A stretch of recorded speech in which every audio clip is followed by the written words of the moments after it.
وظنون إذ ذهب مغاضبا فظن أن لن نقدر عليه فنادى في الظلمات আল্লাহ রাব্বুল আলামিন বলেন, নিনওয়া নামক শহরের মানুষগুলা তখন বুঝতে পারলো যে আসমান কালো হয়ে গেছে।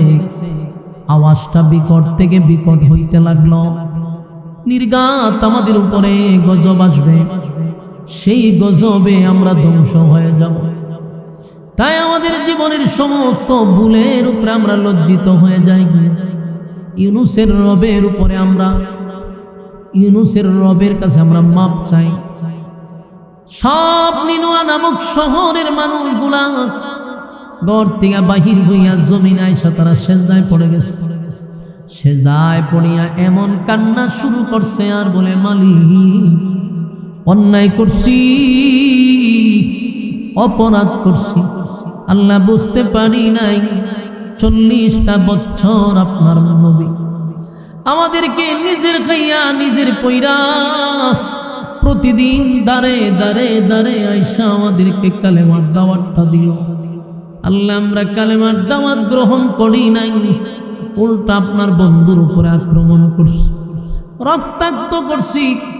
আল্লাহ আমরা টিটকারি মস্কারি করছি, আমরা মনে করছি এমনিতেই উনি বলে, কিন্তু আজকে নিজের চোখে আমরা গজব দেখতে পাইলাম, নিজের চোখেই তো গজব দেখতে পাইলাম। আল্লাহ এখন আমাদের কৃতকর্মের জন্য আমরা লজ্জিত। আমরা অন্যায়ের যা করছি, অন্যায় করছি, অপরাধ করছি, নিজের মাথায় তো নিজে কুড়াল মারলাম, আমরা এখন লজ্জিত। আল্লাহ আমাদেরকে আপনি মাফ করে দেন। আপনার নবী যদি এখন থাকতো, তার হাতে পায়ে ধরে আমরা মাফ চাইতাম, তার কাছে গিয়ে আমরা মাফ চাইতাম, কানুতি মিনতি করে বলতাম যে আমরা অন্যায় করছি, অপরাধ করছি। আপনার নবীর হাতে কালেমা পড়ে ঈমান আনতাম। আল্লাহ এখন আমাদের নবীও নাই, আমাদেরকে এখন কে দয়া করবে, কে মায়া করবে? আল্লাহ আমাদের নবী আমাদেরকে ছেড়ে চলে গেছে, আর আপনার আওয়াজ, গজবের আওয়াজ আমরা শুনতে পাই, চোখ দিয়েও দেখতে পাই। আল্লাহ আমাদেরকে ধ্বংস কইরেন না, আমরা অন্যায় করছি, অপরাধ করছি। নিনওয়া নামক শহরের মানুষগুলা সেজদায় পড়ে এমন কান্না শুরু করলো, কানতে কানতে তারা বেহুশ। আর তওবা করছে, এমন তওবা করছে, তাদের সমস্ত গুনার উপরে তারা লজ্জিত হয়ে গেছে। তারা কালেমা পড়তে লাগলো, সবাই ঈমান আনছে। এক বাক্যে 4 লক্ষ মানুষ কালেমা পড়ে ঈমান আনছে। আর কান্না শুরু করছে তাদের অতীতের গুনার উপরে তারা লজ্জিত। বারবার কয়, আল্লাহ আমাদের নবীকে আমাদের কাছে ফিরাইয়া দেন, আমরা আর কোনোদিন ওনার সঙ্গে বেয়াদবি করব না।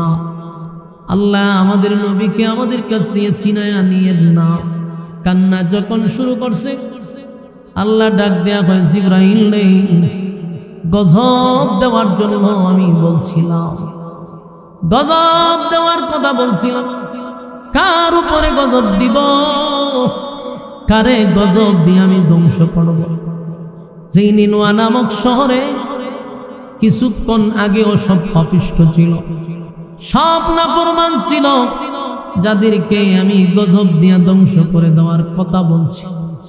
কিন্তু এখন এই নিনওয়া নামক শহরে কোনো নাফরমান নাই, সব ঈমানদার, আমি রবের উপরে ঈমান আনছে। তাদের অতীতের গুনার উপরে তারা লজ্জিত হয়ে গেছে, অন্তর থেকে তারা তওবা করছে। তাই আমার গজব তো নাফরমানের উপরে পড়ার কথা, কোন নেককারের উপরে আমি গজব দিব না, আল্লাহ বলনেওয়ালার উপরে আমি গজব দিব না। আল্লাহ রাব্বুল আলামিন বলেন, জিবরাইল রে, আমার বান্দাগুলি যেহেতু আমার কাছে ক্ষমা চাইছে, আমার বান্দাগুলি তার ভুল বুঝতে পেরে সে আমার কাছে মাপ চাইছে, তাই গজব উঠায়া নাও। নিনওয়া নামক শহরের মানুষ আসমানের দিকে তাকায়া দেখে, আসমানটা পরিষ্কার হয়ে গেছে। এতক্ষণ যে কালো আসমান ছিল, সেই কালো আসমান থেকে আস্তে আস্তে কালো ধোঁয়াটা সরে গেছে। এতক্ষণ যে বিকট আওয়াজ হচ্ছিল সেই বিকট আওয়াজটা বন্ধ হয়ে গেছে। নিনওয়া নামক শহরের মানুষ বুঝতে পারছে আমাদের উপরে গজব আসার কথা, গজব আসবে না। আল্লাহ আমাদের কালেমা কবুল করছে, আমাদের কথা মালিক কবুল করছে রে। এই কথা বলার সাথে সাথে নিনওয়া নামক শহরের মানুষ সেজদার থেকে ওইটা তাকায় দেখে আসমান পরিষ্কার হয়ে গেছে। গোটা নিনওয়া নামক শহরের মানুষ শুকরিয়া তার আল্লাহর কুদরতি পায়ে সেজদা দিছে।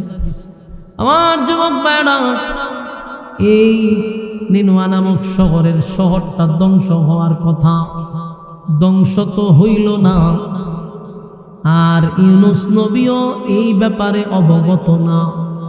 ইউনুস নবী চলে গেছে দেশ, এই শহর ছেড়ে ভিন্ন ডিস্ট্রিক্টে উনি চলে গেছে।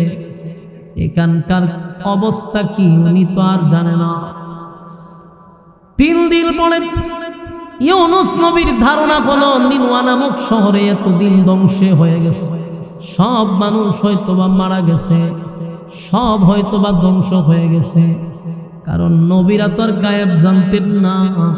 আপনাদের এলাকার আকীদা কি নবী গায়েব জানে? নবী যদি গায়েব জানতো ইউনুস নবী জানার কথা। নিনওয়া নামক শহরটা ধ্বংস হয়ে যাওয়ার কথা, কিন্তু ধ্বংস হইল না। ইউনুস নবী তো এই শহরে নাই, আরেক শহরে। উনার তো জানার কথা না এই শহরের পরিস্থিতি কি। মোবাইলের যুগ নাই, ইন্টারনেটের যুগও নাই, সব কিছুর থেকে ইউনুস নবী আলাদা, এই ব্যাপারে উনি জানে না। ইউনুস নবী মনে মনে ভাবতেছে শহর তো ধ্বংস হয়ে গেল, সব হয়তো বা ধ্বংস হয়ে গেছে। কিন্তু হঠাৎ করে একদিন তাকায়া দেখে ইউনুস নবী যেই শহরে ছিল ওই শহরের মধ্যে একজন নিনওয়া নামক শহরের মানুষ প্রবেশ করছে। ইউনুস নবী মুখ ঘুরে ফেলছে, ঘুইরা লোকটার কাছে গিয়া কয়, আপনি কোথার থেকে আসছেন? কয়, আমি নিনওয়া নামক শহর থেকে আসছি। ইউনুস নবী কয়, কেন? নিনওয়া নামক শহর তো ধ্বংস হয়ে যাওয়ার কথা, এই শহর কি এখনো আছে? এই লোকটা কয়, মিয়া আমি এখন খালি আসলাম, আমার শহর আগে যেমন ছিল এখনো এমনই আছে, কোনো সমস্যা হয় নাই। কিন্তু এই লোকটা একবারও বলে না যে নিনওয়া নামক শহরের মানুষ সবাই ঈমান আনছে।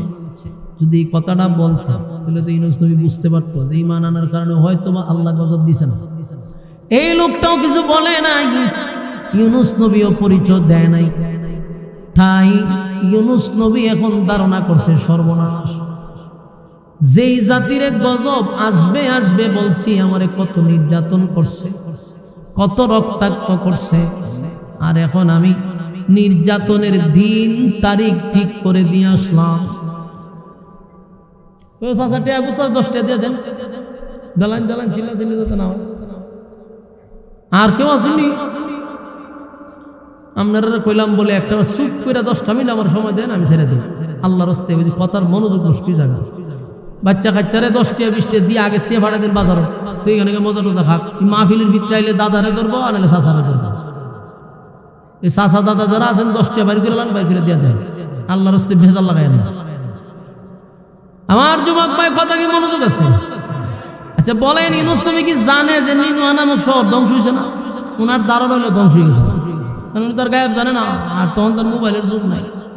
কিন্তু এই লোকে যদি খালি এতটুকু বলতেছে, ভাই আমরা তো সবাই ঈমান আনছি, এর লেগে আল্লাহ গজব দিছে না, কিন্তু এই লোকে কথাটা বলে নাই। ইউনুস নবী আমার টেনশন আছে যে এই জাতি গজবের কথা বলছি, ভয় পায় না, টিটকারি মস্কারি করছে, আমার মারধর করছে। এখন তো গজবের দিন তারিখ ঠিক করে দিলাম, গজব যে আল্লাহ দিল না। এখন যদি আমি যাই, এটা তো আমার জি একটা দইরা ঠান্ডা মেরে লিব। ইউনুস নবীর ধারণাটা ঠিক আছে, কারণ এরা তো লোক ভালো ছিল না, যে আমি যদি এখন যাই এরা আমার সিরা লেবো ঠান্ডা। কারণ এতদিন গজবের ভয় দেখাইছে, আর এখন তো গজবের দিন তারিখ ঠিক করে দিলাম, গজব যেহেতু আসে নাই, এরা তখন আমার আর ভয়ও পাবে না, আমার মেরে লিব। ইউনুস নবী বলেন, না তাহলে আমি আর নিনওয়া নামক শহরে যাবো না, আমি দেশই থাকতাম, দেশ ছাইরা দিয়ে আমি ভিন্ন দেশে যাব। এই যে উনি ভিন্ন দেশে যাবে সিদ্ধান্ত নিছে, এই সিদ্ধান্তটা কি আল্লাহর পক্ষ থেকে? না ওনার ব্যক্তিগত? এটা হলো ওনার ব্যক্তিগত সিদ্ধান্ত যে আমি আর এই শহরে যাব না, আমি দেশ ছাইরা প্রয়োজনে বিদেশ যাব। যেই জাতি গজবের ভয় পায় না, আর গজবের দিন তারিখ দেওয়ার পর আল্লাহ কেন গজব দিল না? যেহেতু গজব আসে না, এরা ধ্বংস হয় নাই, তাহলে আমি যাইগা। ইউনূস নবী ওনার ব্যক্তিগত একটা সিদ্ধান্ত নিল, আমি দেশটা ছেড়ে দেব। আল্লাহ বলেন মাছওয়ালায় তার সিদ্ধান্ত নিছে, মনে করছে তারে বুঝে আমি পাকড়াও করতাম না, কিন্তু আল্লাহ কয় ওয়াজান্নুন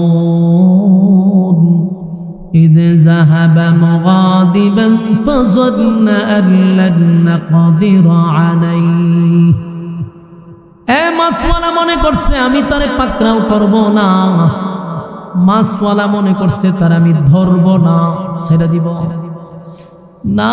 মাছওয়ালা তো নিজের থেকে সিদ্ধান্ত নিছে রে, ব্যক্তিগত সিদ্ধান্ত।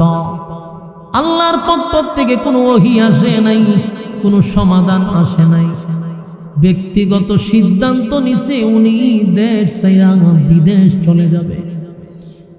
এটা আল্লাহর কাছে পছন্দ হয় নাই, কারণ উনি যেহেতু আল্লাহর পয়গম্বর, তো আল্লাহর পক্ষ থেকে ওহী না আসা পর্যন্ত উনি কোনো সিদ্ধান্ত নিতে পারে না।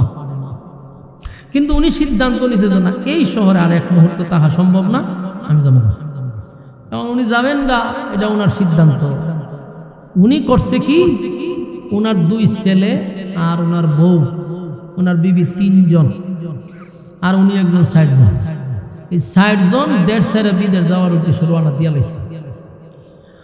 আল্লাহ কয় মাছওয়ালা ব্যক্তিগত সিদ্ধান্ত নিছে, ব্যক্তিগত সিদ্ধান্ত নিয়ে মনে করছে আমি ওনারে ধরব না, কিন্তু আল্লাহ পাকড়াও করে ফেলছে। আল্লাহ কি করছে? পাকড়াও করছে, ধরে লিছে। ইউনূস নবী যখন রওনা দিয়া লাইছে, রাস্তার মধ্যে কিছু লোক ওনার বিবিরে আটকাই দিছে, কইছে এই রাস্তা দিয়ে কোনো মহিলা যেতে পারবে না, এই রাস্তা দিয়ে মহিলা গেলেই আমরা আটকাই দিই। এই ওনার বিবিরে জিম্মি করে যখন নিয়ে যায়, তো ইউনূস নবীর বিবি বলল যে স্বামী, আপনি আপনার কাজ চালায়া যান, আপনার সন্তান নিয়ে চলে যান, আমারে আল্লাহর জিম্মায় ছেড়ে দেন। সুবহানাল্লাহ কইতে পারেন? আসেনি কেন আমরা সুবহানাল্লাহ? থাকলে কইবেন, আপনার এলাকার তো নাই আমি জানি, এরপরে যে তুকায় তাকায় কইতেছেন, এটি অনেক কিছু। এখন চিন্তা করেন, ওনার বিবি মুসিবতের সময় স্বামীরে বলতেছে আপনি আপনার কাজ করেন, আমার আল্লাহর জিম্মায় ছাড়েন, ব্যক্তিগত না, বলছে আল্লাহর জিম্মায়। উনি যখন বলছে আল্লাহর জিম্মায় ছেড়ে দেন, ইউনূস নবী তার 2 সন্তান লইয়া উদ্দেশ্য হইল উনি বিদেশ যাবে।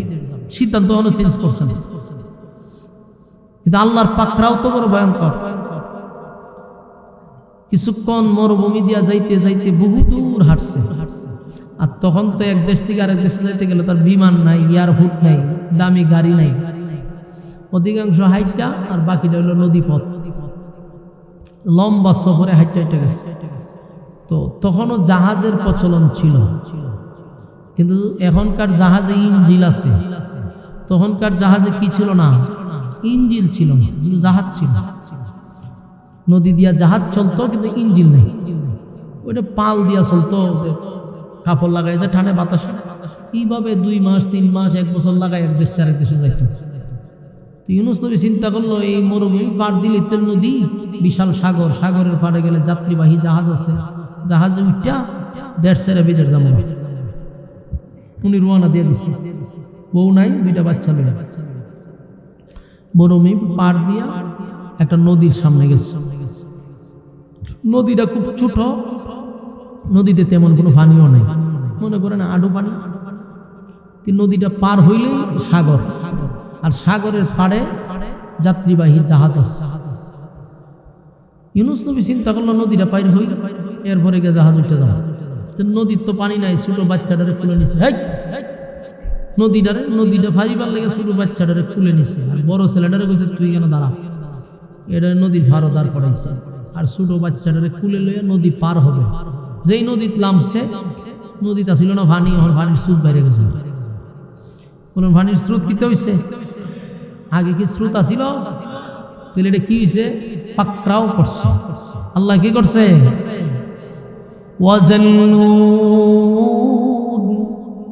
মাছওয়ালা মনে করছে মাছওয়ালার আল্লাহ পাকড়াও করবে না, আল্লাহ পাকড়াও করছে, আল্লাহ ধরে নিয়েছে। নদীতে পানি ছিল না, পানির স্রোত বেড়ে গেছে।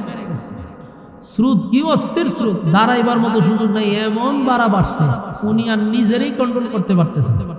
পানির স্রোত বেড়ে গেছে।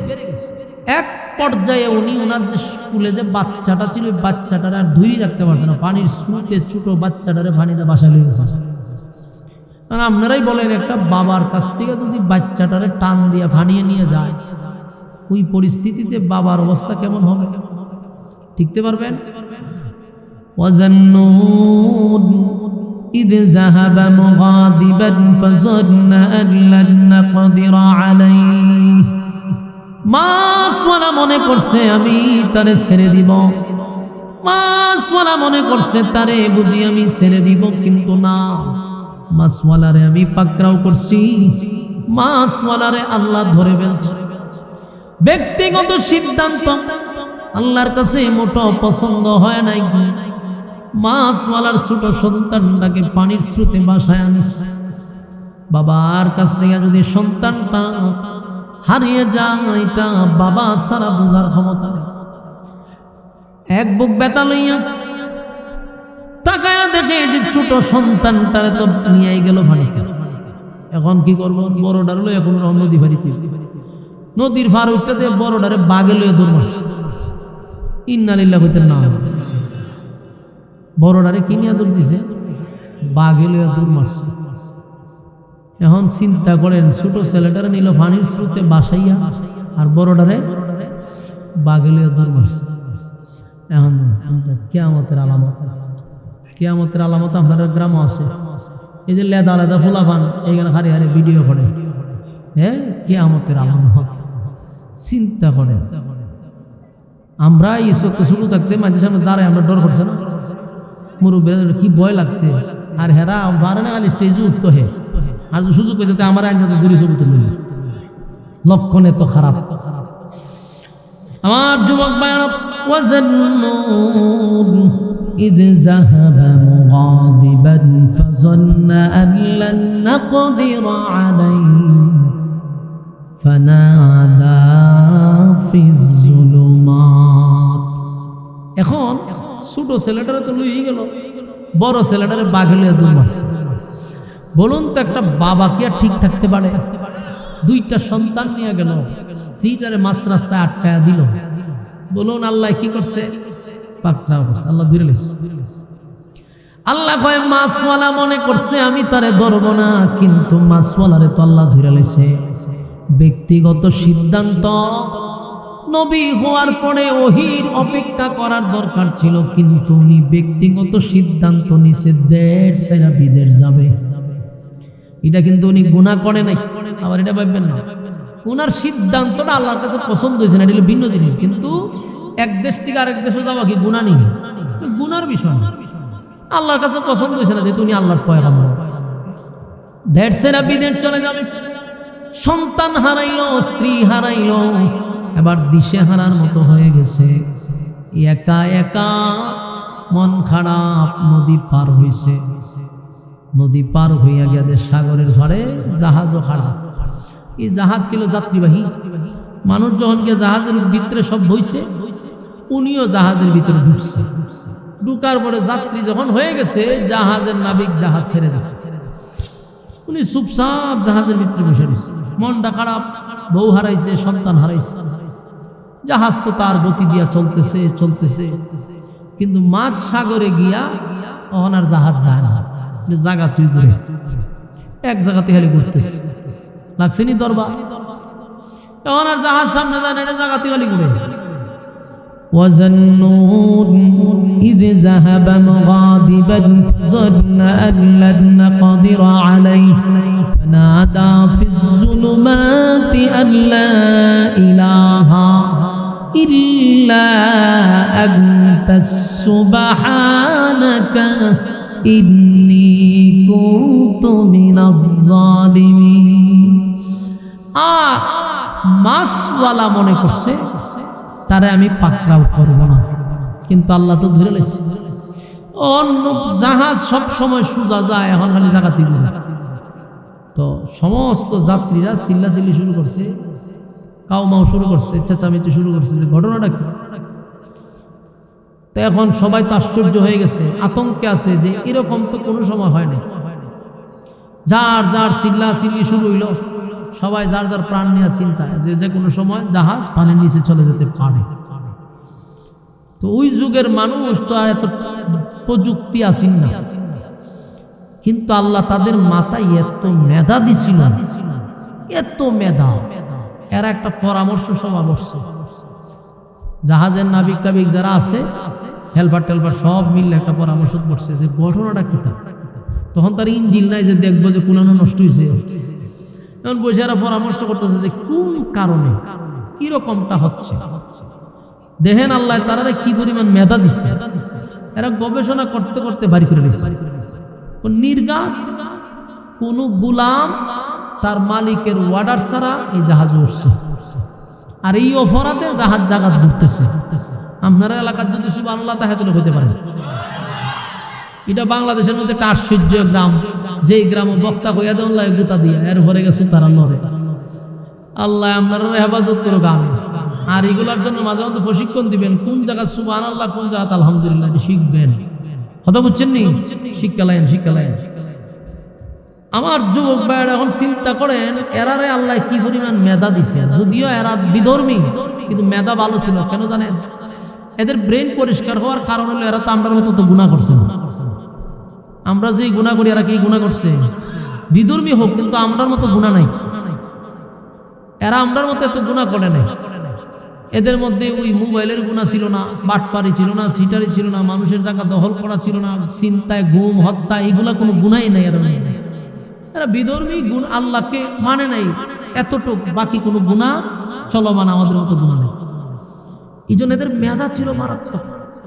মেধা দিয়া বাইর করছে যে একটা অপরাধীর কারণে জাহাজ জাগাত ঘুরে, কোন গুলাম তার মালিকের অর্ডার ছাড়া এই জাহাজে উঠছে। ইউনূস নবী তো ভিতরে ভিতরে টের পাইছে যে রে আমি তো আমার মালিকের অর্ডার ছাড়া এখানে আইছি, অপরাধী তো আমি। এখন এরা বলতেছে দেখো কে কোন গুলাম মালিকের অর্ডার ছাড়া এখানে আসছো, তাড়াতাড়ি নিজে স্বীকারোক্তি দাও, আর না হয় আমরা যারে সন্দেহ লাগবো এর হাতে পাও দূরে ইডাল দিয়ে আমরা ফালাই দেবো সাগরে। সাগরে একজনে ফালাই দিলে পুরা মানুষ বাচ্চা যাবে। মন মানছে আরো চিল্লা চিল্লি শুরু করছে, যারে সন্দেহ হয় তারে ফালাই দিবেন, লাগছে চিল্লা চিল্লি। এর মধ্যে ইউনূস নবী কইও অনর্থক সন্দেহ করার দরকার নাই, মালিকের অর্ডার ছাড়া যে গোলাম জাহাজ উঠছে এটা আমি সেই অপরাধী। এখন এই কথা বলার পরে সবাই ইউনূস নবীর দিকে তাকাইছে। তাকায়া দেখে এমন সুন্দর মানুষ, নবীদের চেহারা বুঝেন না, নবীদেরকে আল্লাহ এত সুন্দর করে বানাইছে যে যখন যেই যুগে নবী বানাইতো ওই যুগে নবীর থেকে সুন্দর আল্লাহ করে বানাইতো না। উনি তো নবীর চেহারা দিকে তো পাগল হয়েছে, এত সুন্দর চেহারা। হেরা দিয়ে এক দৃষ্টিতে তাকাইছে না, চোখের পলক করে না যে এই লোক গোলাম হইতে পারে না, কোনোদিন গোলাম না। এরা বিশ্বাসই করে না, মানেই না। সর্বনাশ, আপনারা যদি আমরা ফালাইয়া দিই তাহলে এখন তো জাহাজ পানির উপরে ঘুরে, আপনারা ফালানির পর থেকে জাহাজ পানির নিচে ঘুরবে। এই ভয়ে তারা আর ওনার দিকে তাকায় না, খালি না আপনি গোলাম হতেই পারেন না। কারণ এরা যে গোলামটা ধরে নিছে, এরা মনে করছে কোনো বাড়িতে কাজ করতো পলায় আসছে। ইউনূস নবী তো জানে কোন গোলাম, আর হেরা মনে করছে মানুষের বাড়িতে কাজ করে এই গোলাম এখানে বসছে। গোলামের চেহারার সাথে তো মিল নাই, কিন্তু পয়গম্বরী চেহারা। শেষে করবো কি? ইউনূস নবী বলেন যে না আমি সেই অপরাধ। বলে না সর্বনাশ, আপনারা ফালানো যাবে না। এখন কি করবো? আমরা একটা লটারি দিব, লটারিতে যার নাম উঠবো আমরা তারে ধইরা সাগরের পানি ফেলাই দিব। একজনে ফেলাই দিলে আর সবাই বাচ্চা যাবে। আবার এরা ঘোষণা দিচ্ছে যার নাম উঠে তোমরা মাইনা নিবা, কারণ বুঝবা যে তোমরা কপালের দোষ, কি করবা নসিবের দোষ, মাইনা নিবা যে তোমরা এই ডাল আমরা ফেলাই দিব। এটা আমরা চূড়ান্ত সিদ্ধান্ত। মানুষ কি করবো? মাইনা নিছে। এখন সবার নাম লেখা হয়েছে লটারি দিব। লটারি যখন চালু করছে সর্বপ্রথম নাম উঠছে ইউনূস নবীর নাম। সুবহানাল্লাহ। এতগুলা মানুষের নামের মধ্যে ইউনুস নবীর নাম উঠে গেছে। যেই মাত্র ইউনুস নবীর নাম উঠছে অনেরা হকিতাও এত সুন্দর হুজুরের নাম দুইটাই হলো গা, এখন এটা ভুলে উঠছে। এই লোক গোলাম হতে পারে না। আবার আবার লটারি দিচ্ছে, আবার উঠছে, হয় এখনো বলেছে আবার দে, আবার দিছে, আবার উঠছে। এইভাবে 5 বার 6 বার 7 বার 8 বার 9 বারও গিয়া থামছে। থামার পরে এরা কয় 9 বার দিলাম আপনার নাম উঠছে হুজুর, আমরা বহুত চেষ্টা করছিলাম আপনার বাঁচাইবার লিগিয়া, কিন্তু হুজুর আমরা মাফ করে দিন, গুড়াই আপনার নামে উঠে। আমরা চেষ্টা করছি যে আপনার কোনোভাবে একটু বাঁচানো যায় কিনা। আল্লাহ রাসূল আমরা মাফ করে দিন, 9 বার হয়েছে, আরেকবার উঠবো আপনি টেঙ্গল ধরে আমরা বেহলাই দিন। ফাইনাল কথা, মানে সবাই মরে তো লাভ নাই, বললাম আপনি মরুন। ইউনুস নবী কয় বেটা আমি তো শুরুতেই কইছি আমি অপরাধে আমার ফালাই দিতি, তোরা লটারি দেশ কেন? না এটা একটা সন্দেহ লাগছিল আমরা, তবে হুজুর এখন আর মাইতে লাভ নাই, আমরা ফালাই দিব। 9 বারের পরে 10 বার দিছে, 10 বারও ইউনুস নবীর নাম। হুজুর আল্লাহ রাসূল আমরা মাফ করেন, ধর হুজুরের ধর ধইরা আতফাও ধইরা ইউনুস নবীর দিছে উড়ায় ফালাই। যেই সাগর পয়গম্বরে ফালাইব পানি পড়বার আগেই এক মাছ আয়া ওনারে পেটের ভিতরে গেছে। কোন জায়গায় আসছে যে মাছটা ওনারে গিলছে ওই মাছটারে আবার আরেক মাছে খাই দিচ্ছে। কথা বুঝতেছেন? তাহলে কয়টা মাছ ছিল? 2টা মাছের পেটের ভিতরে ইউনুস নবী চলে গেছে। এই আল্লাহ বলেন ওয়াজান্নুন, মানে মাছওয়ালার ঘটনা বলতেছি, তোমরা তা মনোযোগ দিয়ে শুনো। এই হলো ইউনুস নবীর সাথে মাছের সম্পর্ক। এই জন্য ওনাকে মাছওয়ালা বলতো। উনি কিন্তু মাছের ব্যবসাও করে নাই, মাছ চাষও করে না। মাছওয়ালা এই কারণ হয়েছে যে উনি মাছের পেটের ভিতরে ছিল। যেই মাত্র ওনারে মাছের পেটের ভিতরে নিছে, উনিও 1 সেকেন্ডও দেরি করে নাই, উনি বলা শুরু করছে লা ইলাহা ইল্লা আনতাস সুবহানাকা ইন্নী কুনতু মিনাজ জালিমিন। লা ইলাহা ইল্লা আনতাস সুবহানাকা ইন্নী কুনতু মিনাজ জালিমিন। ইউনুস নবীর সাথে সাথে এই আয়াত পড়া শুরু করছে। আল্লাহ বলেন ওয়াজান্নুন, মাছওয়ালার ঘটনা শোনো। ইদ যাহাবা মুগাদিবান ফাযাল্লা, হুকুম দিছি আমার নবীরে পেটে নেওয়ার জন্য, কিন্তু হজম করার অনুমতি আমি তোরে দেই নাই। সুবহানাল্লাহ, আমার নবীরে হজম করতে পারবি না।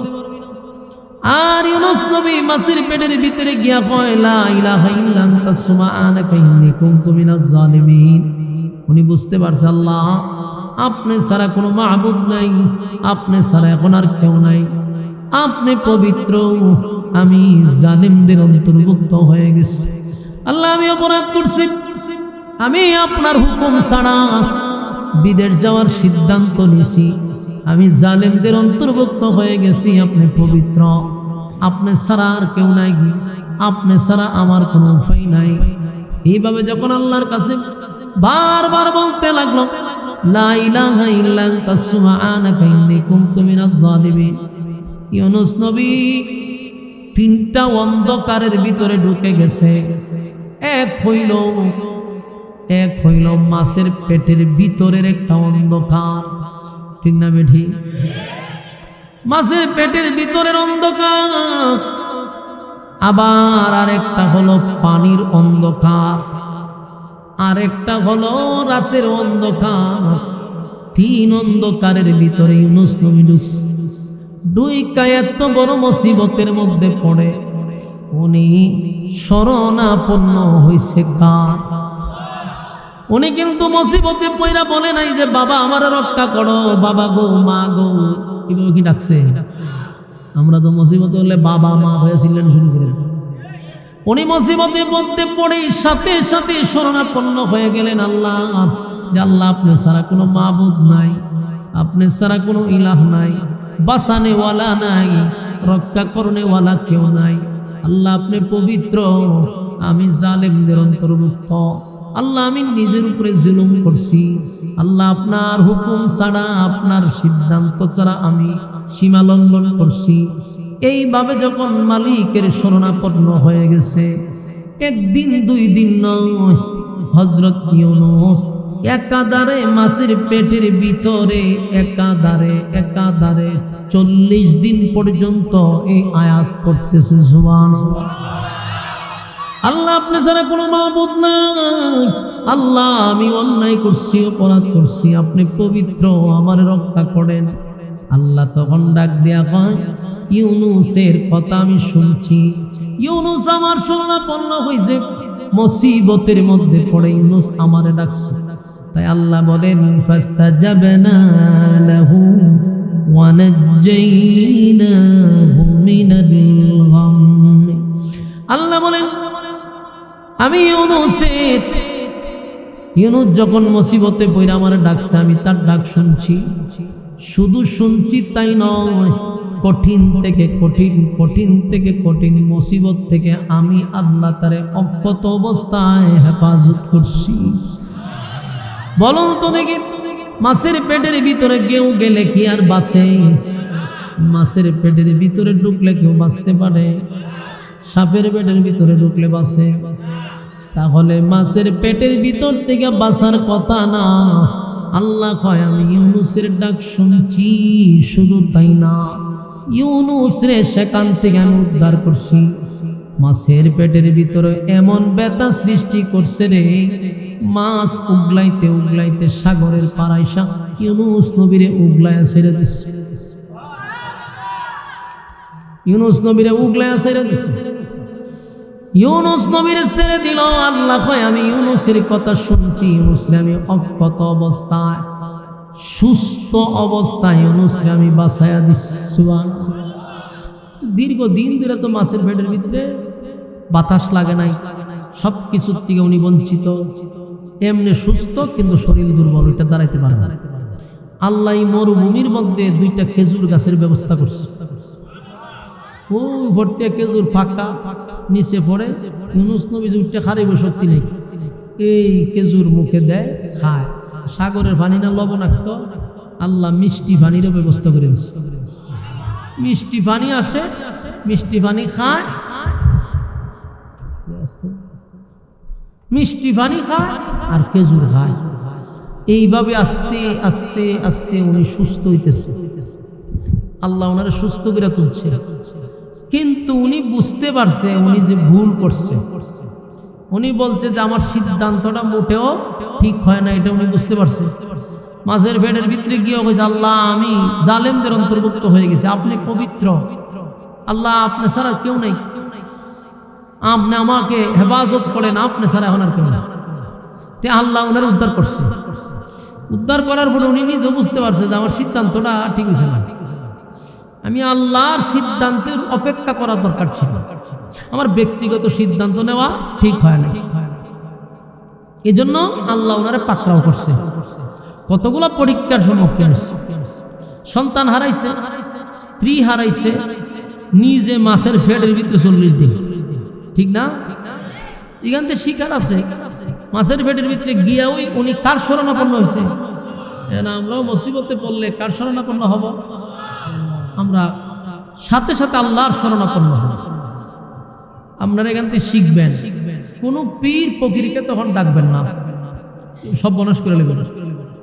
তখন বাঁচানেওয়ালা একমাত্র আল্লাহ। আমরা যেন কোনো পীর ফকিরের দ্বারস্থ না হই, কোনো পীর ফকিরের দোহাই যেন তখন না দিই। একমাত্র শরণাপন্ন হব আল্লাহ। আল্লাহ কিন্তু লাস্টে একটা কথা বলছে, وَكَذَلِكَ نُنْجِي الْمُؤْمِنِينَ। আল্লাহ বলছে ইউনূসকে আমি যেইভাবে 3টা অন্ধকারের ভিতর থেকে আমি উদ্ধার করছি, মাছের পেটের ভিতর থেকে উদ্ধার করছি অক্ষত অবস্থায়, সুস্থ অবস্থায়, ইউনূস আমার শরণাপন্ন হয়েছে, ঠিক তেমনি ভাবে কিয়ামত পর্যন্ত আপনারা তো এমনি হয় না, তেনা আবার ফেসাই দিছেন, এটি আবদার করে না, মনোযোগ দিয়ে শুনেন আপনারা। আর রায়হান ভাই করে, রায়হান ভাই করে, রায়হান বেরোলে, রায়হান বেরোলে। এখন দেখেন ইউনূস নবীরে আল্লাহ যেভাবে অক্ষত অবস্থায়, সুস্থ অবস্থায় ফিরাইয়া দিছে, আল্লাহ কি উনারে ফিরাইছে না আমরা ফিরাইব? হতা হয় না। আল্লাহ তো ওয়াদা করছে, আমি প্রত্যেকটা মুমিন বান্দা বান্দিরে বলতেছি, তোমরাও যদি মুসিবত পড়লে আমি আল্লাহরে ডাকো, তাহলে কিয়ামত পর্যন্ত আমিও তোমাদেরকে মুসিবত থেকে উদ্ধার করব। তাহলে আল্লাহর কাছে কারা ডাকবেন? আল্লাহর শরণাপন্ন যদি হন। এখন যদি আপনি এখন বাবা তোমার দরবারে কোনোদিন কেউ খালি হাতে ফিরে না, এরকম স্লোগান যদি দেন বিভিন্ন বন্ডর দরবারে গিয়া, তাহলে আপনারা আল্লাহ উদ্ধার করবো। তো মুসিবত বললে দিহিলেন ডাকি পরিমাণ আপনারা উদ্ধার করবে। ডাকেন বাবারে, সাবধান, ইমানও হারাইবেন, দুনিয়াও ধ্বংস করবেন, পরকালও ধ্বংস করবেন। আল্লাহ নিজে বলছে, তোমরা যদি মুসিবত পড়লে আমার শরণাপন্ন হও, ওয়াদা দিচ্ছি তোমাদেরকেও আমি মুসিবত থেকে উদ্ধার করি। আমরা কার শরণাপন্ন হব? আল্লাহর শরণাপন্ন। এই বিষয়টা মাথায় রাখতে হবে। সাবধান, আমরা যেন কোনো মানুষের কাছে না চাই। জিন্দা মানুষ হোক আর মৃত মানুষ হোক, আল্লাহ ছাড়া কারো কাছে চাওয়া কথা হয় না। মাঝে মধ্যে কি তারা চায়নি? সাবধান, জীবিত মৃত কারো ক্ষমতা আছে? মৃতটার তো এমন নাই, জীবিতরও নাই, মৃতটার তো নাই, কোনো ক্ষমতা নাই। সুতরাং আপনি আল্লাহ তুই মানুষের কাছে চাইবেন কেন? সাবধান। আল্লাহ বলেন, আমি ওয়াদা দিচ্ছি কিয়ামত পর্যন্ত তোমাদেরকে আমি মুসিবত থেকে উদ্ধার করব যদি তোমরা আমি আল্লাহর শরণাপন্ন হও। আমরা মুসিবত পড়লে আল্লাহর শরণাপন্ন হব। সম্মানিত, শুধু এখান থেকে কি শিখলেন? ইউনুস নবী এত বড় একটা মুসিবত পড়ছে, মাছের ফেডের ভিতরে ঢুকে গেছিল, কিন্তু উনি ঢুকার সাথে সাথে একবারের জন্য আল্লাহকে বলে নাই। সুবহানাল্লাহ। বিশাল একটা পরীক্ষা আল্লাহ ইউনুস নবীর কাছ থেকে নিয়েছে। যেহেতু ওনার একটা সিদ্ধান্ত ছিল, আল্লাহর সিদ্ধান্ত আসার আগে যেহেতু উনি ব্যক্তিগত সিদ্ধান্ত নিছে, এই জন্য ওনাকে বিশাল একটা পরীক্ষার সম্মুখীন হয়েছে। কিন্তু সেই পরীক্ষায় ইউনুস নবী কিন্তু ফার্স্ট ডিভিশনে পাস করছে। আপনারা সুবহানাল্লাহ। সেই পরীক্ষায় কি করছে? ফার্স্ট ডিভিশনে পাস করছে। কারণ প্রত্যেকটা নবীদেরকে আল্লাহ পরীক্ষা করছে, নবী রাসূলদেরকে পরীক্ষা করছে। ঠিক শুধু নবী রাসূল না, প্রত্যেকটা মুমিনের উপরে পরীক্ষা আসবে। আপনি আমার উপরেও পরীক্ষা। আপনি তো নিজের ইমানদার দাবি করবেন, ঠিক আমার উপরে আপনার উপরে পরীক্ষা আসবে। আর ওই পরীক্ষায় যখন আপনি পাস করবেন, এর বিনিময়ে আল্লাহ আপনাকে জান্নাত দিবে। বিনা পরীক্ষায় কেউ জান্নাতে যেতে পারবে না। কথা বুঝতেছেন? আল্লাহ আমাদের বুঝার মানার তৌফিক দান করুক, আমিন। সম্মানিত শুধু আপনাদের এই এলাকার একেবারে প্রসিদ্ধ সুপরিচিত একজন ব্যক্তিত্ব হযরত মাওলানা রায়হানুদ্দিন আনসারী সাহেব, আমার বন্ধু মানুষ। উনি আপনাদেরই অঞ্চলের ভাষা বুঝে, আপনাদের মন বুঝে, কথা বলার সিস্টেম বুঝে। কিন্তু আমি এতক্ষণ আমার ফ্যাশন লয়ে গেছিল না, আমার হাত পাও ঠান্ডা হয়ে গেছে আপনারা দীক্ষা। যাক মাশাআল্লাহ, ওনারা একটা ব্যবস্থা করে দিছি। এই 10 বছর হয়েছে আমার ওয়াজের বয়স। 10 বছরের ভিতরে আজকের যে চিত্রটা, এটা আমার প্রথম। এই জন্য যাক মোটামুটি আপনারা ইজ্জত রাখছেন আমার। এখন আমরা রায়হান ভাই আছে, উনি কথা বলবো ইনশাআল্লাহ। আমার প্রেশারটা বাড়াইতে গেছিল, আমার প্রেশার লয়ে গেছিল। আল্লাহ আমারে হেফাজত করছে রায়হান ভাই না। আপনার আর ভাই ওই মন মানসিকতা নাই, ইনশাআল্লাহ ভবিষ্যতে আমার আর এক জায়গা গিয়ে আবার হাজিরা দিতে হবে। সবার কাছে দোয়া চাই। আসসালামু আলাইকুম। বারাকা আলা ইব্রাহিম ওয়া আলা আলি ইব্রাহিম ইন্নাকা হামিদুম মজিদ। मेरा दिल तलब रहा है मेरे जल रहा है सीना, ए दवा वही मिलेंगे मुझे ले चलो मदीना।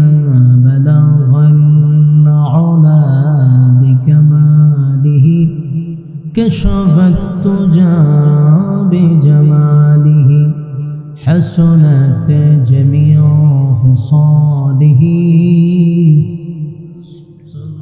সাউন্ড পাতলা করে।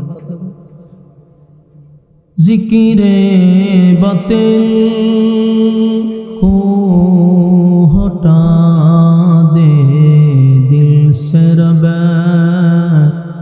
जिक्र में तेरे लगा दे रोज शाब ला इलाहा इल्लल्लाह ला इलाहा ला इलाहा इल्लल्लाह ला इलाहा ला इलाहा इल्लल्लाह ला इलाहा ला इलाहा इल्लल्लाह ला इलाहा हस्बी रब्बी जल्लल्लाह मा फी क़ल्बी गैरुल्लाह हस्बी रब्बी जल्लल्लाह मा फी क़ल्बी गैरुल्लाह शुद्ध माबूद তুমি এক আল্লাহ বলো লা ইলাহা লা ইলাহা ইল্লাল্লাহ লা ইলাহা লা ইলাহা ইল্লাল্লাহ লা ইলাহা ইল্লাল্লাহ লা ইলাহা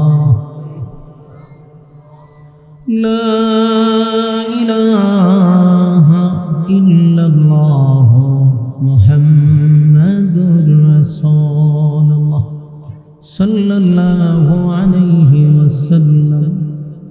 আলহামদুলিল্লাহ, মেরকুটা উত্তরপাড়া মরহুম হাজী সুরুজ মিয়া এর ও তার ভাইদের স্মরণে আয়োজিত আজকের বার্ষিক ওয়াজুদওয়ার মাহফিলের সম্মানিত সভাপতি হযরত মাওলানা মুসলেহ উদ্দিন সাহেব, হযরত মাওলানা ইব্রাহিম বেলালী সাহেব, হাজী মোহাম্মদ আব্দুর রাজ্জাক সাহেব, জনাব মোহাম্মদ আব্দুল হক সাহেব সহ আমার পরে যিনি আলোচনা করবেন হযরত মাওলানা রায়হান উদ্দিন আনসারী সাহেব, দিগার অতিথিবৃন্দ, মুআজ্জাজ মুকাররম হযরত উলামায়ে কেরাম, আমি আপনাদের মেরকুটার এই উত্তর পাড়ার সকল মুসলমান ভাইদেরকে উদ্দেশ্য করে বলছি, রাস্তাঘাটে বেহুদা সময় নষ্ট না করে প্যান্ডেলের ভিতরে বসে যান। লম্বা সময় দেওয়ারও সুযোগ নেই। আমার পরেও একজন আলোচক আছে, গ্রামের ভিতরে একটা মাহফিলের আয়োজন করছে, একজন ব্যক্তি কেন্দ্রিক তাদের ভাইদের রুহের মাগফিরাত কামনায় আজকের এই আয়োজন। আপনাদের এখানে চলমান একটি দ্বীনি মজলিসের কাজ চলতেছে। উচিত দুনিয়ার সমস্ত কাজকর্ম বাদ দিয়া আজকের এই মজলিসে বসে যাওয়া। আড্ডা এবং গল্প বেঁচে থাকলে আগামীকালকেও করা যাবে। ঘরের ভিতরে আড্ডা মারা, দোকানপাটে আড্ডা মারা, এগুলো বেঁচে থাকলে আগামীকালকেও করা যাবে, কিন্তু এই মাহফিলটা আগামীকাল পাওয়া যাবে না। মেহেরবানি করে আমরা বসে যাই, আশপাশে কথা না বলি। আমি নিজেও আপনাদের এখানে আইসা আমি নিজেও অবাক হয়ে গেছি। আমি নিজেও চিন্তিত, আমি ওয়াজ করবো না কি করবো আমি নিজে বুঝতে পাইতেছি। আপনাদের আচরণ দিকে আমার ফেসাল্লাই মেরে যাবে। এই চিত্র আমি 10-15 বছর পরে আজকে দেখলাম, আল্লাহ দেখাইল আমাদের। মেহেরবানি করে যেই পরিমাণ বাচ্চা আছে, বাচ্চাগুলোর বাপ যদি কেন বইতো প্যান্ডেল ভরে যেত, হ্যাঁ, তো বাচ্চাগুলো ফাটাইছে আর বাপ এটা ঘরে বসে আড্ডা মারতেছে।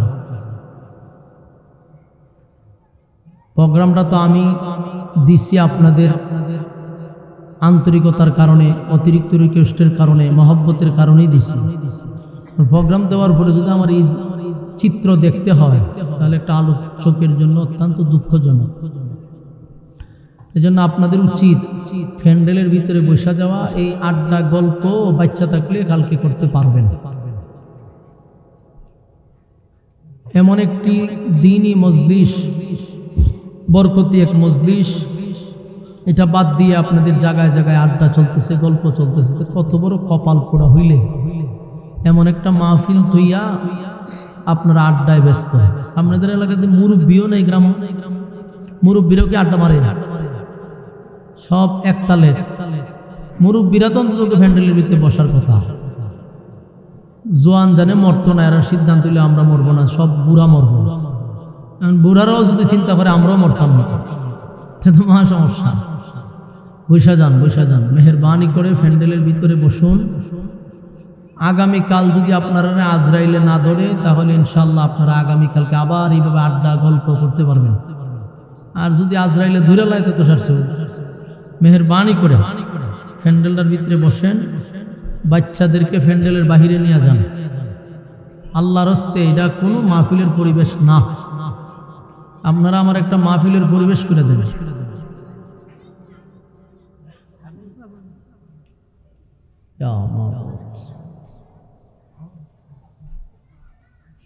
মেহরবানি করে বাচ্চাদেরকে ওই একবার ভিতরে নিয়ে যান, যে চিল্লাচিল্লি করতেছে।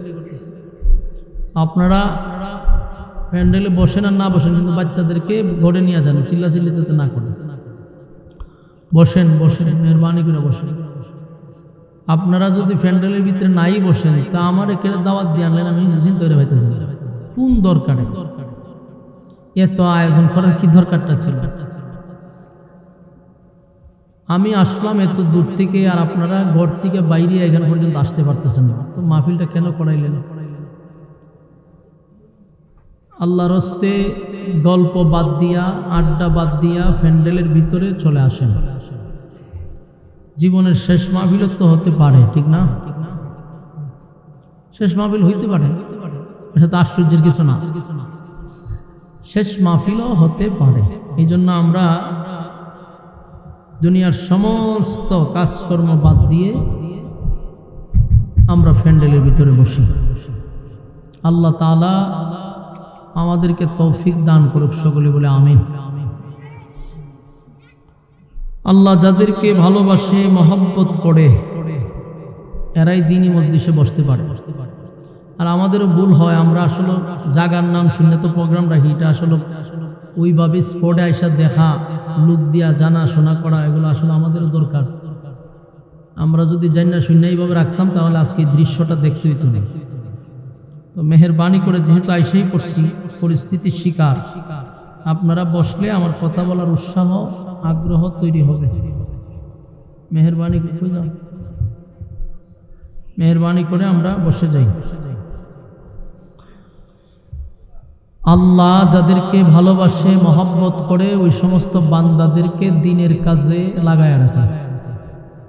তো আমরা যারাই বসতেছি, আল্লাহ আমাদেরকে মহব্বত করে এই জন্য এই সমস্ত মজলিসে বসার সুযোগ করে দিয়েছেন। শুকরিয়া আদায় করি আমরা, আলহামদুলিল্লাহ। লক্ষ কোটি দুরুদ এবং সালাম আল্লাহর সৃষ্টির প্রধান আকর্ষণ জনাবে মুহাম্মদুর রাসূলুল্লাহ সাল্লাল্লাহু আলাইহি ওয়াসাল্লামের উপর। সম্মানিত সুধী, আমি আপনাদের সামনে একটা প্রসিদ্ধ আয়াত তেলাওয়াত করছিলাম, সুপ্রসিদ্ধ, এবং এই আয়াতটা আমরা সচরাচর মুসিবতে পড়লে, বিপদে পড়লে এই আয়াতটুকু আমরা পড়ে থাকি, যেটাকে আমরা বলে থাকি দোয়ায়ে নুস, মুসিবতের দোয়া। তো এই আয়াতটা যেহেতু আমাদের সকলের কাছে পরিচিত, আমি সেই আয়াতটাই আপনাদের সামনে পড়ছি। আমি এক ধরনের একটা মুসিবতে আছি, আপনারা যেমন মুসিবতে আছেন আমিও আছি, এই জন্য আয়াতটাও মুসিবতেরই পড়া হয়েছে। আল্লাহর হস্তে আমরা এই কথাগুলির উপরে আমল করার চেষ্টা করব ইনশাআল্লাহ। এই আয়াতি কারিমাটা আমরা বিপদে পড়লে পড়ে থাকি, এবং এটা পড়লে আল্লাহ তাআলা বিপদ থেকে উদ্ধার করে। যেমন অতীতে উদ্ধার করছে। এবং এই আয়াতের শেষে আল্লাহ বলেন ওয়াকাযালিকা নুনজিল মুমিনিন, কিয়ামত পর্যন্ত যারা মুসিবতে পড়বে আর আমি আল্লাহর শরণাপন্ন হবে, আমি ওয়াদা দিচ্ছি তাদেরকেও আমি মুসিবত থেকে উদ্ধার করব।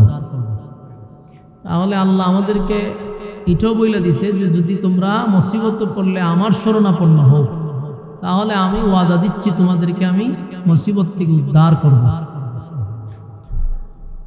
তো এই বিষয়ে আলোচনা আমরা করতে চাই, মেহেরবানি করে বসে যান। হ্যাঁ বসে, কথা না বলি। পৃথিবীতে লক্ষাধিক নবী রাসূল আল্লাহ পাঠাইছে, লক্ষাধিক নবী রাসূল দুনিয়াতে পাঠাইছে একটাই উদ্দেশ্য, মানুষকে হেদায়েতের রাস্তা দেখায়া দেওয়ার জন্য।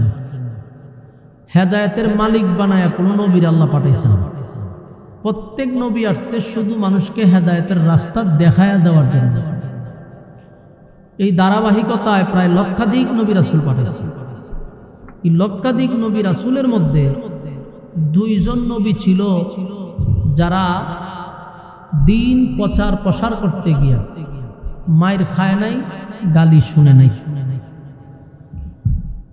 আর বাকি সমস্ত নবীরা কালেমার দাওয়াত দিতে গিয়া রক্তাক্ত হইছে, গাল মন্দ শুনতে হইছে।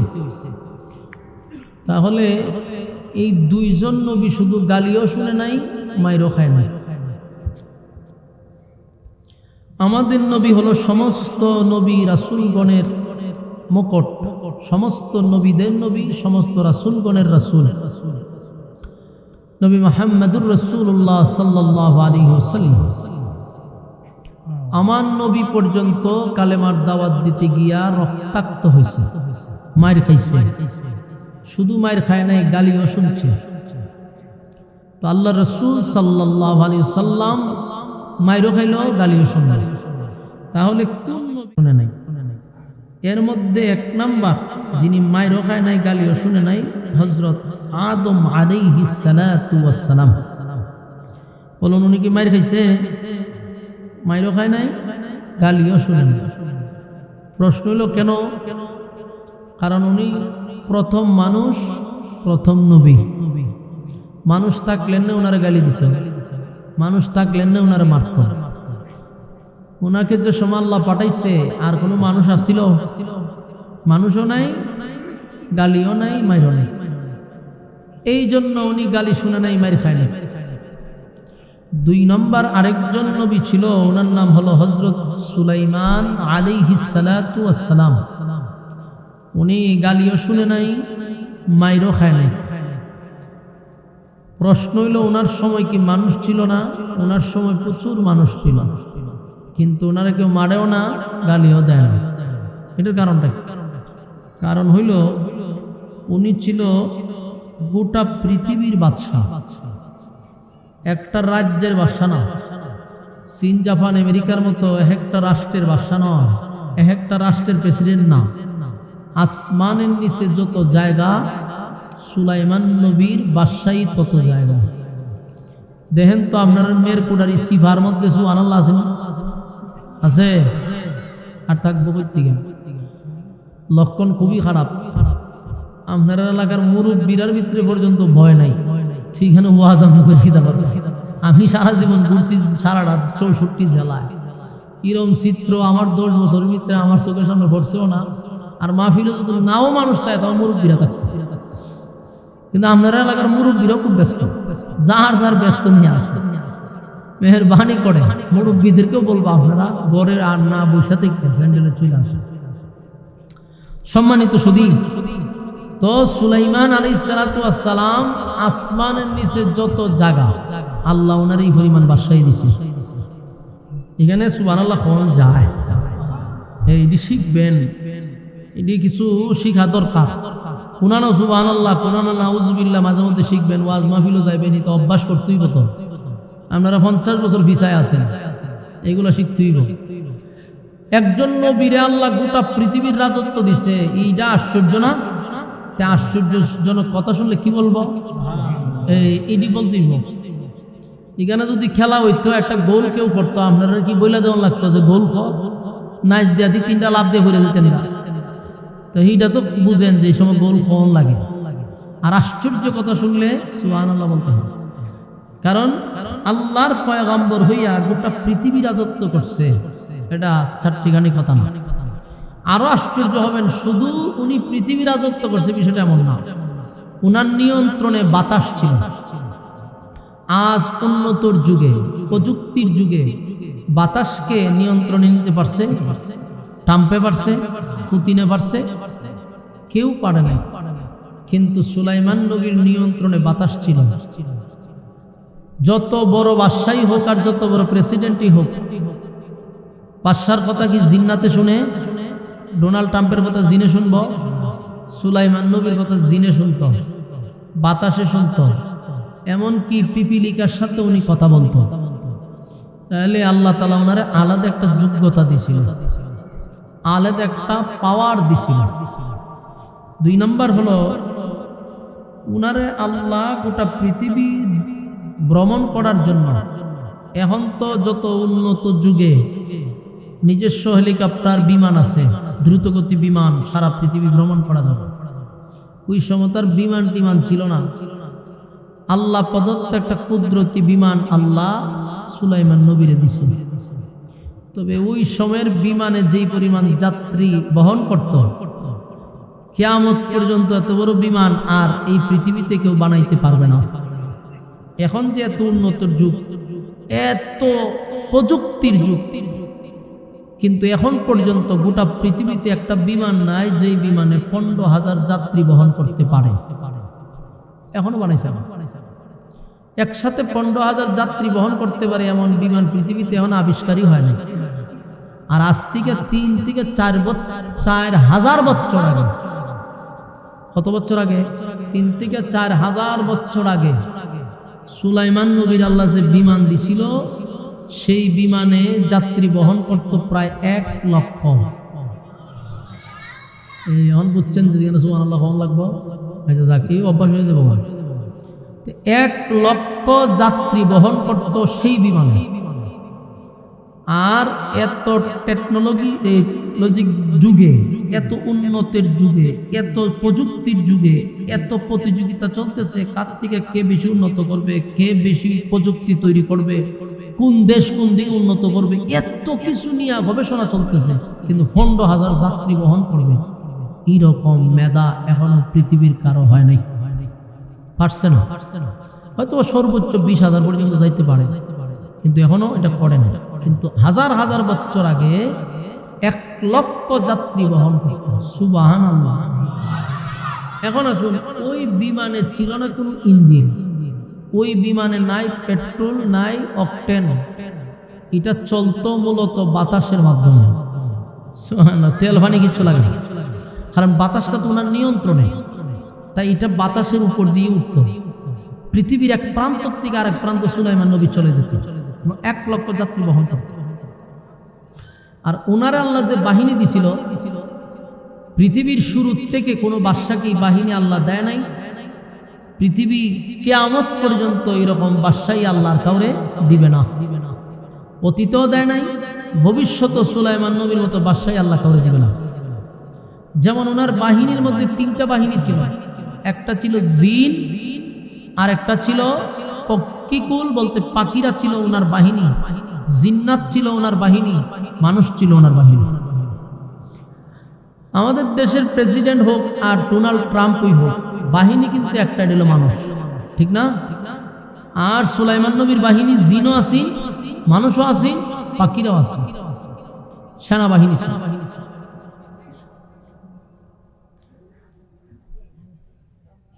আপনার ওয়াজ থেকে মহিলাদের কথা বেশি জুড়ে আসে, এ দুষ তো এরা না, আমি চিন্তা করে পাইতেছি না। মাহফিলটা আপনার বারিন্দার দালেতেন ঘরের, আরো সুন্দর হইতো। এত কাছে ঘরের ভিতরে এনে দিচ্ছেন মাহফিল, তো মহিলারা তো কথা বলবো, নিয়ন্ত্রণ করতে পারবেন আপনারা? পারতেন না। বসেন, চিল্লাচিল্লি করেন না, মনোযোগ দিয়ে শোনেন। আপনারা একটা জিনিস খেয়াল করেন, সুলাইমান নবীর আল্লাহ কি পরিমাণ বাদশাহী দিছে, এবং উনি আল্লাহর কাছে বলছিল, আল্লাহ আমার এমন একটা বাদশাহী দেন যে অতীতে দেন নাই, ভবিষ্যতে দিবেন না। আল্লাহ দোয়া কবুল করছে। উনারে যে বাদশাহীটা দিছে, কিয়ামতের আগ পর্যন্ত এরকম বাদশাহী আল্লাহ কাউরে দিবেন না। এবং ওটা গোটা পৃথিবীর বাদশাহ, এক প্রান্ত থেকে আরেক প্রান্ত উনি চলে যেতেন। সুলাইমান নবীর জিন্নাত বাহিনী ছিল এবং পক্ষীকুল ছিল, পাখিরা পর্যন্ত ওনার বাহিনী ছিল। পাখিদের মধ্যে এমপি মন্ত্রী আছে, জিন্নাতের মধ্যেও ছিল, মানুষের মধ্যেও ছিল। ওনার যে বিমানটা এটার মধ্যে 1 লক্ষ যাত্রী বহন করতো, এর মধ্যে সুলাইমান নবীর আল্লাহ বউ দিছে। ওনার যে বউ ছিল, বিবাহিত বউ ছিল প্রায় 300-র মতো। এখানে আমরা আসিনি, এটা কি আপনার কাছে আশ্চর্য লাগছে? আশ্চর্য লাগছে। তার মানে 100-200 বউ আপনার আছে, চিন্তা করছেন বিষয়টা। 300 বউ ছিল সুলাইমান নবী। 700 বান্দি ছিল, দাসী ছিল 700। তাহলে 1000 শুধু ওনার দাসী এবং বউ ছিল, বাকি হলো ওনার বাহিনী। এত বড় রাজত্ব দিছে, পিঁপড়াও যদি বিপদে পড়ছে, কথা বলছে, পিঁপড়ার বাসা উনি বসত। তো সেই নবী ছিল দেশের বাদশাহ। তো বাদশার বিরুদ্ধে কেউ গালি দেয়? বাদশাহ যদি, বাদশারে তো কেউ গালি দিতে পারে না, যদিও গালি দেয় লুগাইয়া দরজা লাগাইয়া, কিন্তু সামনাসামনি না। যেন আমরা দেশের প্রধানমন্ত্রী আসিল না শেখ হাসিনা, তা আমরা কি প্রকাশ্যে গালি দিতে পারছি? গালি দিয়ে আপনি টিকতে পারবেন? সকালে গালি দিলে বিকাল আপনি নাই। তো যারার বেশি রাগ উঠছে, বাথরুমে গিয়া দরজা লাগাইয়া হতেন গাইলে মেলে আবার বসছে। ঠিক না ঠিক? মনে করেন গালি দিবার মন চাইছে, তাও প্রকাশ্যে না, ঘরের ভিতরেও না, বাথরুমে গিয়ে গালি দিছে। কারণ যিনি দেশের বাদশাহ হয় তার বিরুদ্ধে গালি দিলে ব্যবস্থা নেওয়া হয়। এই জন্য মানুষের খুব থাকলেও এটা প্রকাশ করে না। সুলাইমান নবী তো ছিল গোটা পৃথিবীর বাসা, ওনার বিরুদ্ধে কে কথা বলবে? আর উনি সব ভাষা বুঝে, মাছের ভাষা বুঝত, সব জিনিসের ভাষা বুঝে। এই জন্য উনি গালিও খায় নাই, মাইরও খায় নাই। আরেকজন হলো আদম নবী। আর বাকি সমস্ত নবীরা ইসলামের খেদমত করতে গিয়া, দিন প্রসার করতে গিয়া মাইরও খাইছে, গালিও শুনছে। তো আল্লাহ রাব্বুল আলামিন এরকম একজন নবীরে পাঠাইলেন, ওনার নাম এই ইরাকের একটা শহরের নাম ছিল নিনুয়া নামক শহর। বলুন কি শহর? নিনুয়া নামক শহর। ওই শহরে বসবাস করত প্রায় 4 লক্ষ মানুষ। 4 লক্ষ মানুষের বসবাস, সেখানে একজন নবী পাঠাইছে আল্লাহ। এই নবীর উপাধি হইল মাছওয়ালা। বলুন উপাধি কি? মাছওয়ালা। নবীর উপাধি মাছওয়ালা। আল্লাহ কোরআনে বলছে ওয়াজান্নুন মাছওয়ালা, সাহিবুল হুত মাছওয়ালা। তো মাছওয়ালা ছিল সেই নবীর উপাধি। আর নবীর নাম ছিল হযরত ইউনুস আলাইহিস সালাতু ওয়াস সালাম। এই ইউনুস নবীর উপাধি ছিল মাছওয়ালা। এই নবীরে পাঠাইছে ইরাকের নিনুয়া নামক শহরে। সেখানে উনি কালেমার দাওয়াত দিছে প্রায় 40 বছর একাধারা। বলুন কালেমার দাওয়াত দিছে কত বছর? টানা 40 বছর দাওয়াত দিছে। 40 বছর দাওয়াতের ভিতরে একটা মানুষও কালেমা পড়ে নাই, ঈমান আনে নাই। নাউযুবিল্লাহ। অথচ উনি দেখেন এইখানে দাঁড়ায় দেখে চিন্তা করেন। এরপর মন ছানা যে ফ্যান্ডেলের ভিতরে বই, দিলের মধ্যে আল্লাহ কি পরিমাণ মোহর মারলে মানুষের মন থেকে এরকম হয়, ও গান্দা ঘুরে আটে, তাও মনটা ছানা ফ্যান্ডেলের ভিতরে বসে। তো ভালো কাজে শরীক হওয়াও একটা কপাল লাগে। তকদির যদি ভালো না থাকে তাহলে ভালো কাজে শরীক হইতে মানুষ পারে না। এখানে যতক্ষণ বসা থাকবেন, নাজালাত আলাইহিমুস সাকিনা, উপর থেকে সাকিনা রহমত নাজিল হয়। ফ্যান্ডেলের বাহিরে কি রহমত নাজিল হইব? গজব পড়ার সম্ভাবনা আছে। তো আল্লাহ রাব্বুল আলামিন নিনুয়া নামক শহরে ইউনুস নবীরে পাঠাইছে। পাঠানোর পরে উনি দাওয়াত দিছে 40 বছর, কিন্তু একটা মানুষও কালেমা পড়লো না, ঈমান আনলো না। এই দৃশ্যটা হযরত ইউনুস 40 বছর দাওয়াত দেওয়ার পরে শুধু দাওয়াত গ্রহণ করছে না, বিষয়টা এতটুকু হলে ভালো ছিল, কিন্তু এতটুক না, ওনারে এত মারছে, রক্তাক্ত করছে, গালিগালাজ করছে, উনি মায়ের খাইছে, দাওয়াত দিছে, গালি শুনছে, দাওয়াত দিছে। 40 বছর পরে কয় আল্লাহ আমার কই পাঠাইছেন? 40টা বছর আমি দাওয়াত দিলাম, একটা মানুষও কালেমা পড়ল না, একটা মানুষ আমার দাওয়াত গ্রহণ করলো না, উল্টা আমার মারছে, রক্তাক্ত করছে। ইউনূস নবী যখন আল্লাহর কাছে এই কথাটা বললো, আল্লাহ একটা কাজ করেন, এদেরকে গিয়া গজবের ভয় দেখান, গজবের ভয় দেখান। যদি গজবের ভয় পায় তাহলে এরা ফিরে আসতে পারবে। যেমন একটু আগে আমি বলছি না যে গজব করার সম্ভাবনা আছে, আমিও ভয় দেখাইছি কিন্তু মুডেও ভয় পায় না। কথা বলছেন নি? ইউনূস নবীর আমলে যেরকম ছিল এরকম হয়ে গেছে। তো ইউনূস নবী গিয়া কইছে তোরার উপরে আল্লাহ ঠাড়া পড়ব, গজব করব। তোরার যে 40 বছর দাওয়াত দিলাম, আমার কালেমা গ্রহণ করলি না, তা আল্লাহ কইছে তোরার উপরে গজব দিব। এই কথা বলার পরে তো ভয় পাওয়ার কথা, এরা ভয় না পাইয়া উল্টা হাসি তামাশা টিটকারি মস্কারি শুরু করছে। হয় তোমার আল্লাহ গজব কখন দিব, কবে দিব, দিন তারিখ ঠিক করছে?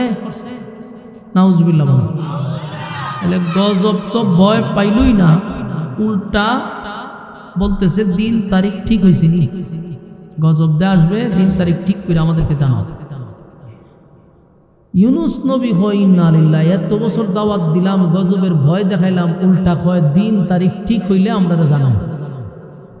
ইউনূস নবী আবার দোয়া করলেন, আল্লাহ কোন জাতির কাছে আমার পাঠাইছেন? গজবের ভয় দেখাইলাম তাও ভয় পান, এরা আপনার কাছে গজবের দিন তারিখ চায়, কবে গজব দিবেন এটা তাদেরকে বলে দিতে। আল্লাহ ঠিক আছে, তাহলে এদেরকে বলো আগামী 3 দিন 3 রাতের ভিতরে আমি গজব দিব। কয়দিন পরে? 3 দিন পরে আমি গজব দিব, এই কথা বলো। হযরত ইউনূস আলাইহিস সালাতু ওয়াস সালাম তার জাতির সামনে গিয়ে একটা ভাষণ দিলেন যে 40টা বছর নিঃস্বার্থে তোমাদেরকে আমি একত্ববাদী খোদার দাওয়াত দিলাম, তোমরা আমার দাওয়াত গ্রহণ করলা না, আমার কথা শুনলা না, বুঝলা না। আমি তোমাদেরকে গজবের ভয় দেখাইলাম, ভয় পাইলা না, উল্টা ঠাট্টা মস্কারি করছো। আবার জানতে চাইছো গজব কখন দিবে, কত তারিখ দিবে, এটা যেন আল্লাহ বলে দেয়। তাহলে তোমাদের কথাই বাস্তব হলো, আল্লাহ বইলা দিছে আগামী 3 দিনের ভিতরে তোমরা রূপে গজব করবে। মুরব্বীরে দূরে লই পড়েন, আমি এনে বয় দেন, তুই কথা বলতে যাবো, বলো আচ্ছা সাই পড়েন আপনার দ্বারা বেদলতে কেলাম নাই আপনি চাচায় কথা কইতেছে। এখন দেখেন এই কথা বলার পরে 3 দিন পরে গজব আসবে, ইউনূস নবী বইলা দিছে, বইলা ইউনূস নবী গেছে গিয়া ওনার 2টা সন্তান আছিল, ছেলে আর ওনার বিবি, 3 জন একসাথে এই শহর সাইরা আরেক শহরে চলে গেছে। কথা বুঝছেন? আরেক শহরে চলে গেছে। এখন নিনুয়া নামক শহরের মানুষ এতদিন শুধু গজব দেয় না কেন, গজব আসে না কেন বলতো ঠিকই।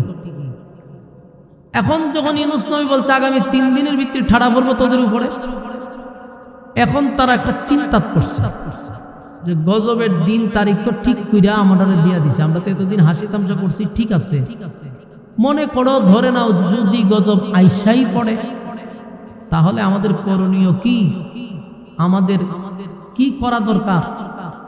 আমরা তো হাসি তামসা করছি, ঠাট্টা মস্কারি করে করে ইউনূস নবীর কথা উড়াইয়া দিছি, কিন্তু এখন যদি বাস্তব হয়ে যায় আর গজবটা যদি চলেই আসে তখন কি করব? তো এদের মধ্যে একটু শিক্ষিত অথবা বুঝদার মানুষ ছিল, সে দাঁড়ায়া বলল, শোনো আমি অন্যান্য নবীদের জীবনী পড়ছি, ইতিহাস জানি, গজবের দিন তারিখ ঠিক করার পরে যদি নবীরা এলাকায় থাকে তাহলে বুঝবা গজব আসবে না, আর যদি দেখো নবীরা এলাকায় নাই তাহলে 100% গজব আসবে, এতে কোনো সন্দেহ নেই। তাহলে একটা কাজ করো, দেখো তো ইউনূস আসেনি এলাকায়। এর একটা টিম লইয়া গেছে, গিয়া পুরা গ্রামে তালাশ করছে, বাড়িতে গিয়ে দেখে দরজা লাগায়, গ্রামে গঞ্জে শহরে বন্দরে সব জায়গায় দেখছে, কিন্তু ইউনূস নবীর আর ভাই না। যখন ইউনূস নবীরে পাইল না, তখন তারা এসে বলল যে গজব যে আসবে কোনো সন্দেহ নাই। কেন? বলি ইউনূস তো নাই, শহরে নাই, কোথাও নাই, ইউনূস নাই, তার মানে গজব হতা হয় না, গজব। এখন একটু ভয় পাইছে, ভিতরে একটা ধাক্কা লাগছে যে ইউনূস তো যাওয়ার কথা না, ইউনূস চলে যাওয়ার মানেই হলো গজব আসবে। এখন একদিন চলে গেছে, আছে 2 দিন, 2 দিন চলে গেছে আর আছে 1 দিন। এখন এই মানুষগুলা সবাই 4 লক্ষ মানুষ একত্রিত হইয়া বলল যে ইউনূস আমাদেরকে দাওয়াত দিছে, কোনদিন আমাদেরকে গালি দেয় না, চক্রাঙ্গায় তাকে নাই, যুদ্ধবস্তি করে নাই, সে তার রবের দাওয়াত দিয়ে গেছে, আমরা তারে মারছি, রক্তাক্ত করছি, বেয়াদবি করছি। সে বলছে গজব আসবে আসবে আসবে, বছরের পর বছর বলছে। আমরা একদিন বললাম তোমার আল্লাহকে বলো দিন তারিখ যেন ঠিক করে গজব দেয়। ইউনূস আমাদেরকে দিন তারিখ ঠিক করে দিছে, আর মাত্র 1 দিন আছে গজব আসবে, যদি আইসা পড়ে। এতদিন তো আমরা তারে নিয়ে হাসি তামাশা করছি, এখন মনে করো যদি আইসা পড়ে কি করবো। এখন আস্তে আস্তে এরা নরম হচ্ছে, কইটা তো ঠিক, এখন তো ইউনূস নাই, ইউনূস যদি এলাকায় থাকতো তাহলে তো আমরা তার কাছে যাইতাম, কিন্তু এখন তো সে নাই। এই করতে করতে এই দিনও চলে গেছে, চলে আসলো গজবের দিন।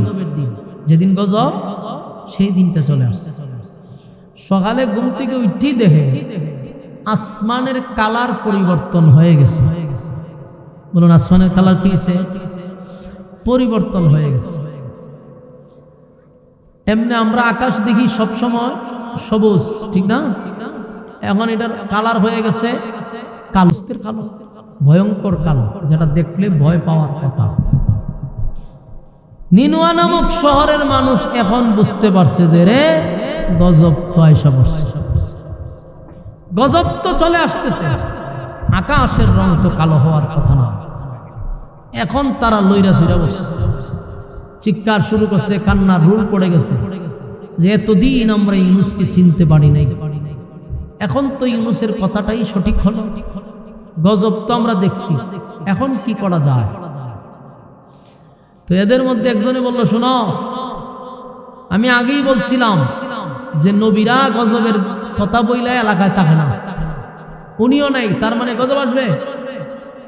এখন তারা বলতেছে আমরা যদি ইউনূস থাকতো তার হাতে পায়ে ধরে মাফ চাইতাম, তার কাছে ক্ষমা চাইতাম, আমরা তার রবের উপরে ঈমান আনতাম, তারে নবী হিসাবে মেনে নিতাম, কিন্তু এখন তো ইউনূস নাই, এখন আমাদের কি করা? কান্না শুরু করছে।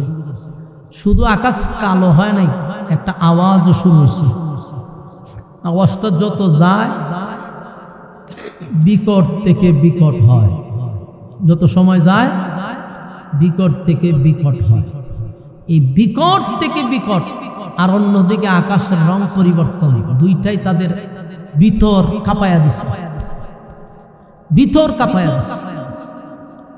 আপনারা তো ছায়া রয়েছেন, এতে কথা কয় বেটা ছায়া রয়েছে, ব্যাকল হেরা মুখ দূরে রাখো না, এটাই কথা কইতে চাইছে। এখন তারার ভিতর কাঁপটা উঠছে যে রে আকাশ তুই রং থাকে না, আর এই আওয়াজ কোথার থেকে আসে? তার মানে গজব আমরা দেখতে পালাইছি, যে কোনো সময় আমরা ধ্বংস করে দিই। তো একজন মানুষ দাঁড়ায় বলল, শোনো, যা খাম তুহাম তো আমরা করছি, এখন চিল্লায় লাভ নাই, এখন ইউনূসকে তুকাইলে আমরা পাবো না, এর ভিতরে তুকাইতে তুইতে গজবে আমরা শেষ করে দিই।